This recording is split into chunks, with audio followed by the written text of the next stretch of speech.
오늘 저와 여러분이 살고 있는 이 시대를 우리는 포스트 모던 시대라고 부릅니다.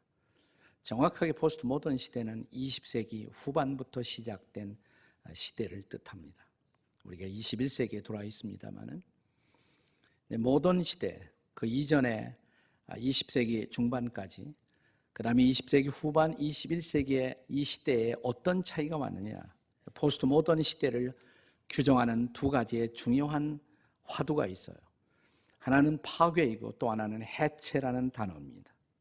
포스트 모던 시대에 들어와서 지금까지 우리가 붙들고 있었던 중요한 가치, 또 중요한 전통, 중요한 제도들이 파괴되고 그리고 해체되고 있다는 것입니다. 그 중에서도 가장 주목할 만한 가슴 아픈 우리 시대의 중요한 현상은 가정에서 이 파괴가 그리고 해체가 일어나고 있다는 사실입니다. 그렇습니다. 가정들이 파괴되고 가정들이 해체되고 있습니다. 그런데 이런 가정 파괴와 가정 해체의 원인을 성경은 단순히 어떤 심리적인 원인이나 혹은 어떤 교육적인 원인 혹은 심지어 도덕적인 원인에서 찾지 않습니다. 물론 가정이 흔들릴 때 거기에는 어떤 심리적인 문제와 도덕적인 문제가 분명히 있을 수가 있어요. 그러나 성경은 보다 근원적인 원인을 타취하고 있습니다. 그것은 바로 영적 원인이 거기에 있다는 것입니다. 그래서 오늘 본문 12절 이하에서 바울 사도는 오늘 우리 시대까지 이어져 오고 있는 이 가정 해체, 가정 파괴, 이 가장 근원적인 원인을 가리켜서 이것은 바로 영적인 씨름이다, 이렇게 말하고 있습니다. 다른 말로 바꿔서 말하면 영적인 싸움이라는 것입니다. 영적인 전쟁이라는 것입니다. 그래서 오늘 본문 12절 시작되는 말씀에 보시면 이렇게 시작을 하죠. 우리의 씨름, 혹은 다른 번역은 우리의 싸움은 혈과 육을 상대로 하는 그런 싸움이 아니다. 그 다음에 계속 이어지는 마지막 절에 보시면 오늘 우리는 하늘에 있는 악의 영들을 상대하여 싸우고 있다.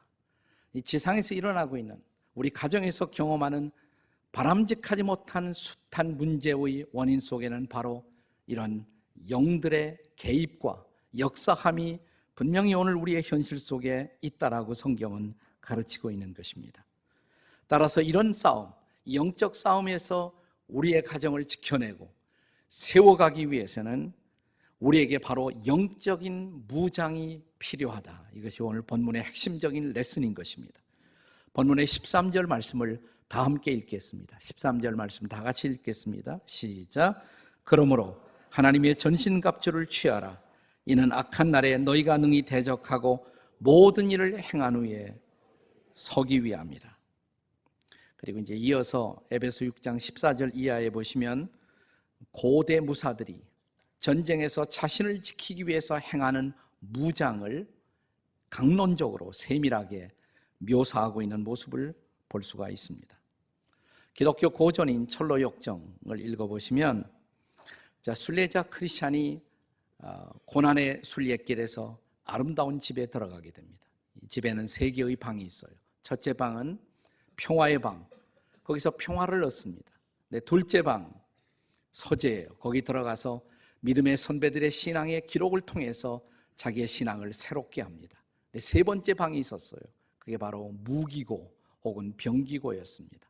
이 아름다운 집에 무기고가 왜 있었나?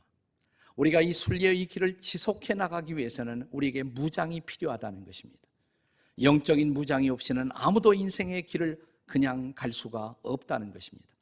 그것은 지금도 마찬가지입니다. 여러분과 제가 살아가는 인생 순례길에 오늘날도 여전히 영적 무장이 필요하다는 것입니다. 자, 그렇다면 영적 무장이 필요한 이유, 무엇 때문일까요? 영적 무장이 필요한 이유, 첫째로 마귀의 관계를 능히 대적하기 위해서입니다. 자, 본문의 11절 말씀을 다 같이 읽겠습니다. 다 함께 읽어요. 11절 시작. 마귀의 관계를 능히 대적하기 위하여 하나님의 전신갑주를 취하라, 무장하라, 이 말이에요. 우리가 오늘 우리의 가정을 지키고 내 인생을 지키기 위해서는 무엇보다 영적 무장이 필요한데, 무엇보다 우리의 가정의 해체, 내 인생의 파괴를 노리는 존재가 있다. 그것이 마귀다. 마귀다. 우리 먼저 마귀의 존재를 인정할 줄 알아야 합니다. 인류의 역사 속에서 지나간 17세기와 그리고 18세기를 가리켜서 우리는 계몽주의 시대라고 부릅니다. The Enlightenment Age 이렇게 부르죠. 계몽주의 시대. 그런데 이 계몽주의 시대에 들어왔을 때 그 전과 뭐가 달라졌을까? 현저한 달라짐이 하나 있어요. 계몽주의 시대 전만 해도, 그러니까 16세기까지만 해도 사람들은 눈에 보이지는 않지만 초자연적 세계라는 것이 존재한다고 믿었어요. 거의 대부분의 인류가 그렇게 믿었습니다. 초자연적 세상이 존재할 뿐만 아니라 그 초자연적 세상에 초자연적 존재들이 존재한다고 믿었어요. 신도 존재하고 천사도 존재하고 악마도 존재한다고 다 그렇게 믿었습니다. 근데 계몽주의 시대에 들어와서 이것이 변합니다. 계몽주의 시대를 이끌고 가던 두 개의 중요한 단초가 있습니다. 하나는 이성이고 하나는 과학입니다. 이성으로 검증되지 못하는 것들, 과학적으로 실험되지 못하는 모든 것들은 존재하지 않는다라고 믿기 시작한 것이에요. 사람들이 신을 떠나기 시작합니다. 그리고 천사, 악마 이런 것은 하나의 샤머니즘이라고 생각하기 시작했어요. 그리고 사람들은 굳게 이렇게 믿었습니다. 우리가 지금 새롭게 붙들게 된 이성과 과학, 이것이 발전하면 곧 이 땅에는 유토피아가 도래할 것이라고 우리는 믿었어요. 근데 유토피아가 도래했습니까? 발달된 이성, 그리고 발달된 과학을 가지고 우리는 세계 제1차 대전, 그리고 2차 대전을 통해서 우리가 살고 있는 이 땅을 지옥 같은 세상, 파괴적인 세상, 재앙의 땅, 비극의 땅으로 만들고 마는 것입니다. 자, 이 두 차례의 전쟁을 끝나고 나서 사람들은 비로소 다른 생각을 하기 시작했어요. 인간의 잔악함, 이 악함, 그 원인이 뭘까?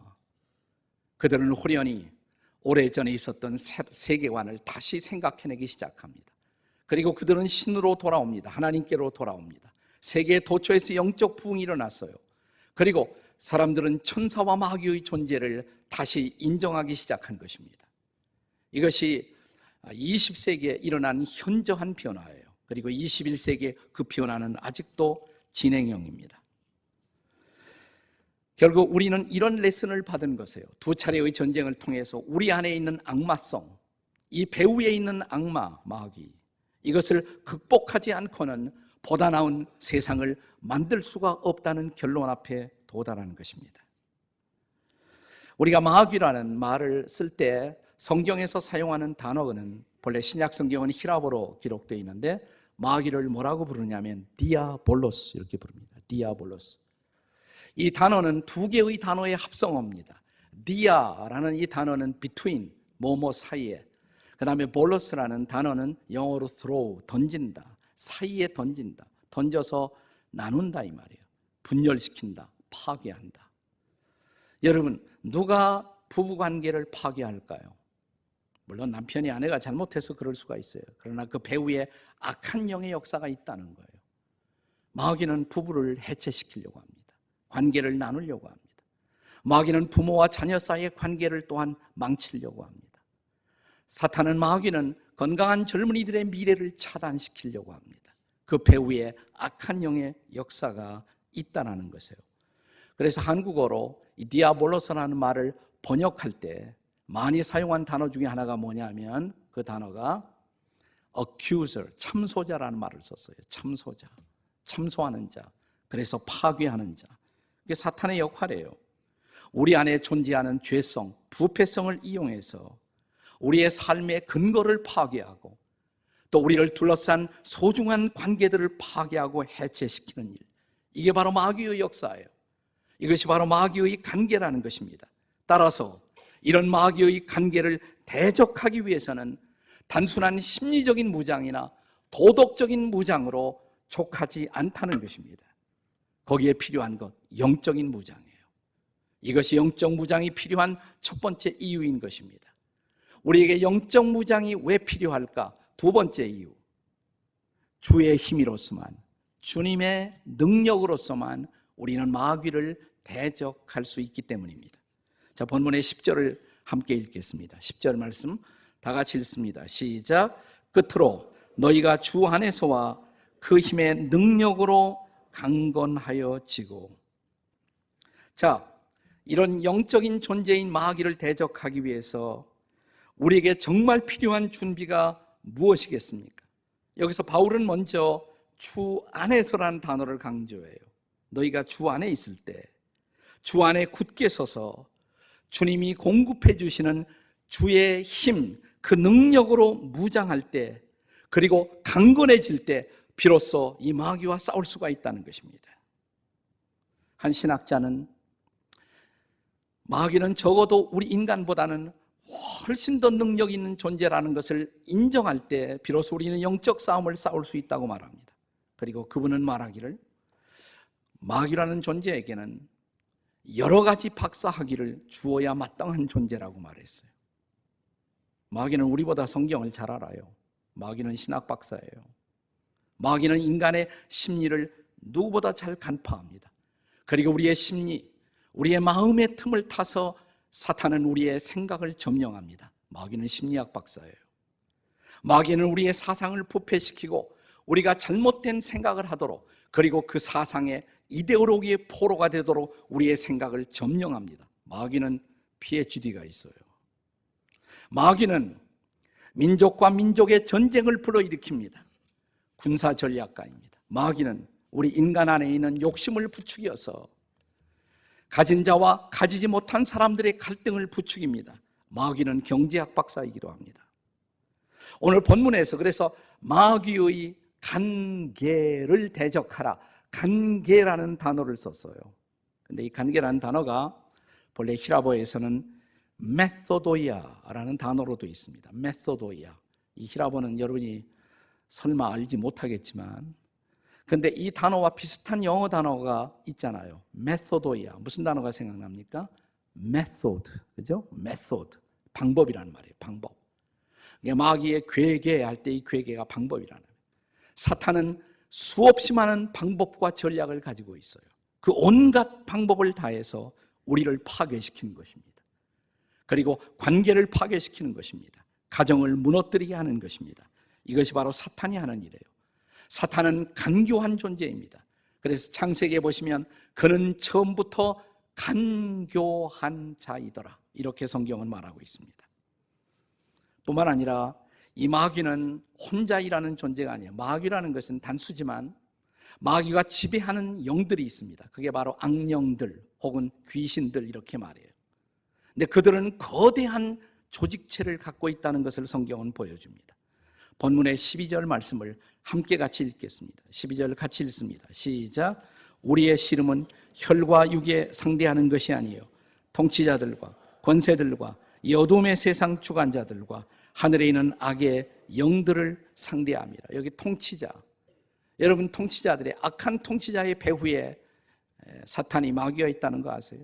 권세들, 파워, 거대한 파워, 파괴적인 파워들, 그 파워의 배후, 부패한 세력, 그 배후에 사탄이 있다는 것입니다. 어둠의 세상 주관자들, 세상이 밝은 세상이 못되도록 세상을 어둡게 만드는 그 배후에 악한 영의 역사가 있다는 것입니다. 그리고 하늘에 있는 악의 영들, 그렇습니다. 마귀의 지배를 받아 하늘과 땅에서 악한 영들이 거대한 올가나이즈된, 조직된 질서를 가지고 오늘 이 세상을 부패시키고 있다는 사실을 성경은 가르칩니다. 이런 거대한 영적 조직과 맞서서 우리가 싸워서 승리할 수 있을까요? 못해요. 불가능한 것입니다. 내 힘으로, 내 자신의 능력으로 사탄과 싸운다는 것은 불가능한 일입니다. 그런데 사랑하는 여러분, 여기에 끈뉴스가 있습니다. 좋은 소식이 있습니다. 악령들은, 귀신은 많은 정보를 가지고 있어요. 우리보다 정보가 많아요. 그러나 그들은 존재하지는 않아요. 모든 것을 아는 존재는 아니에요. 악령들은 우리보다는 능력이 많을 수가 있어요. 그러나 사탄은, 악령은 결코 전능하지는 않습니다. 근데 저와 여러분은 홀로 전지하시고 그리고 전능하신 분을 알고 있지 않습니까? 아십니까? 그분 홀로 전지하시고 전능하신 주 하나님 아시죠, 여러분? 따라서 이 하나님, 하나님의 아들이신 주 안에 우리가 굳게 설 때 우리는 전지하시고 전능하신 그분의 도움으로 우리는 사탄을 이길 수가 있다는 사실입니다. 이것이 우리의 희망인 것입니다. 이것이 굿뉴스인 것입니다. 그러므로 우리가 이 주의 능력을 입고 날마다를 산다면 결코 마귀를 두려워할 필요가 없어요. 악령들을 두려워할 필요가 없습니다. 그러므로 오늘 성경은 이렇게 말합니다. 주 안에서 그 힘의 능력으로 강건하여 지십시오. 이것이 우리의 희망입니다. 이것이 우리의 영적 무장이 필요한 두 번째 이유인 것입니다. 자, 영적 무장이 필요한 마지막 세 번째 이유. 영적 무장은 영적 전쟁을 준비하는 첫 번째 스텝, first step이 되는 것입니다. 여러분과 제가 무장이 안 되어 있고 준비가 안 되어 있다면 그런 상태로 전쟁터에 나간다고 하십시다. 어떻게 될까요? 뻔할 뻔짜죠, 뭐. 패배입니다. 자, 그래서 우리 눈앞에 펼쳐질 인생의 승리, 그리고 영적 전쟁의 승리를 위해서 바울 사도는 무엇보다 저와 여러분에게 영적인 무장이 필요하다, 이렇게 가르치는 것입니다. 그래서 13절 이하에 하나님의 전신갑주로 무장하십시오. 자, 14절 이하에 구체적인 무장이 묘사돼요. 무장이 묘사가 됩니다. 네, 이 묘사를 잘 읽어보시면 5가지의 방어 무기가 있어요. 그리고 2가지의 공격 무기가 있습니다. 5가지의 방어 무기, 2가지의 공격 무기. 자, 우리의 무장은 5가지의 자기를 방어할 수 있는 무장, 2가지의 공격에 사용할 수 있는 무기로 무장이 될 수가 있어야 한다는 것입니다. 자, 방어 무기 5개 먼저 생각하겠습니다. 첫 번째 뭐라고 그랬어요? 진리로 허리띠를 띠라 그랬어요. 진리로 허리띠. 여러분, 이 허리띠가 얼마나 중요한 것입니까?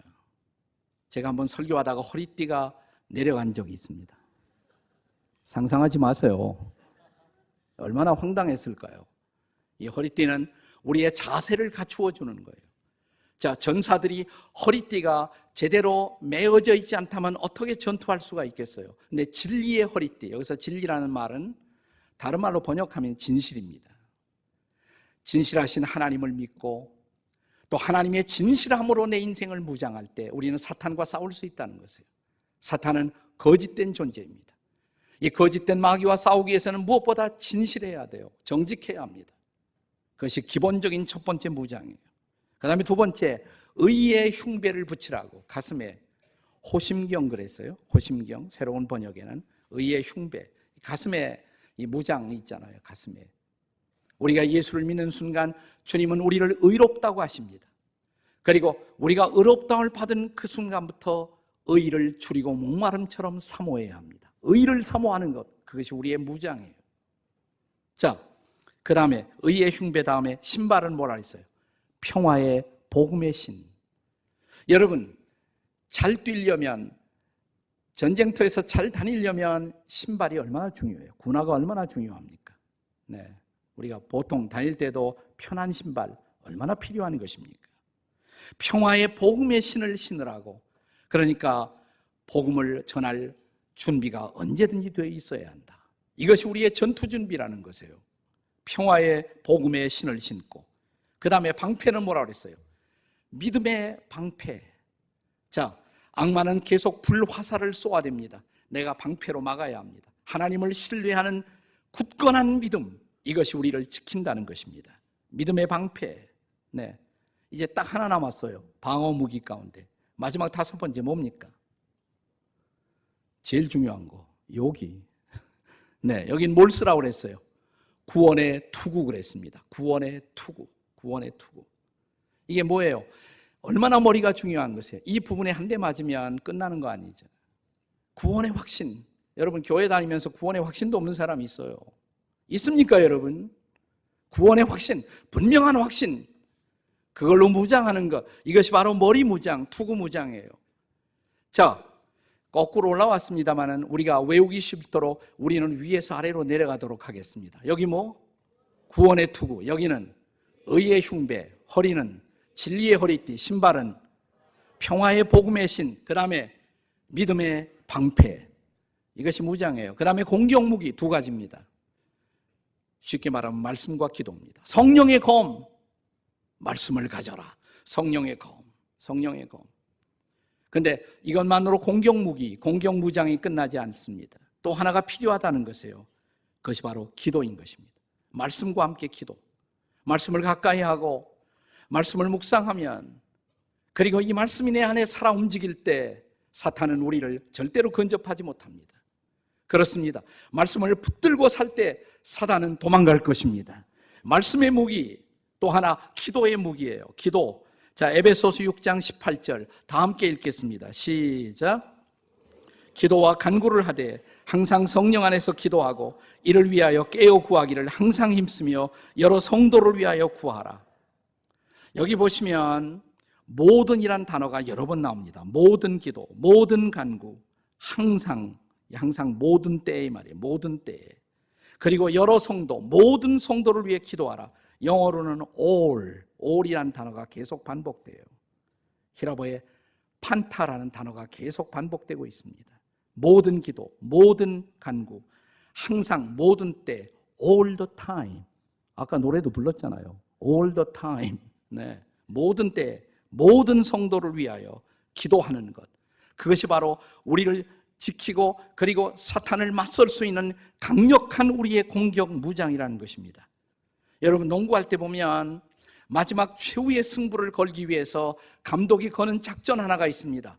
All court pressing, 그런 거 있잖아요. 기도가 바로 all court pressing이에요. 기도. 그렇습니다. 내가 사용할 수 있는 모든 기도로 내 인생을 밀고 나가는 것, 그것이 바로 우리의 무장인 것입니다. 이 대목에서 유진 피터슨은 다시 메시지 번역에서 이렇게 번역하고 있습니다. 하나님의 말씀이야말로 없어서는 안 될 무기입니다. 마찬가지로 계속되는 이 전쟁에서 기도는 필수적입니다. 열심히 오래 기도하십시오. 형제 자매들을 위해 기도하십시오. 끊임없이 주의를 기울이십시오. 서로 기운을 북돋아 주어 아무도 뒤처지거나 낙오하는 사람이 없게 하십시오. 그때에만 우리의 승리는 보장될 것입니다. 이 무장 얼마나 필요한 것입니까? 다 같이 복습하시겠습니다. 여기서부터 시작. 뭐예요? 구원의 투구, 의의 흉배, 진리의 허리띠, 평화의 복음의 신, 그 다음에 믿음의 방패, 그리고 성령의 겉말씀, 그 다음에 기도. 등에는 아무것도 없어요. 네, 뒤돌아서지 말 것, 이 말이에요. 네. 자, 우리가 철로 역정에 보면 아름다운 집에 들어가서 이 병기고에서 이 하나님의 전신갑주로 무장하고 순례자는 다시 순례의 길을 계속합니다. 지금 우리도 마찬가지입니다. 무장할 때 우리는 인생의 길을 다시 나갈 수가 있습니다. 이 아름다운 집은 교회를 상징합니다. 이 순례자 크리스찬이 아름다운 집에서 무장했던 것처럼 교회는 여러분에게 영적 무장의 축복을 제공하는 것입니다. 저는요, 주일 예배만 가지고는 부족하다고 생각해요. 그냥 예배 한번 딱 드리고 그 다음에 아무것도 없는 사람들, 사탄과 싸워서 이길 수 있다는 개런티가 전혀 없어요. 오히려 주일 예배만 딱 드리고 하는 사람 백발백중 넘어질 것입니다. 사탄의 밥이에요, 그건. 여러분, 교회가 제자 훈련을 제공하는 이유, 성경 공부를 제공하는 이유 뭔지 아세요? 무장하라 이 말이에요. 무장하라. 나는 여러분이 그 기회를 놓치지 말기를 바랍니다. 그리고 이것을 통해서 정말 자신을 무장하고 이제 일어서십시오. 나가십시오. 그리고 사탄과 싸워 승리하십시오. 원수가 와도 무너지지 않는 삶, 이 견고한 승리가 오늘 저와 여러분의 승리가 되고 우리 청소년들의 승리가 되기를 주의 이름으로 축복합니다.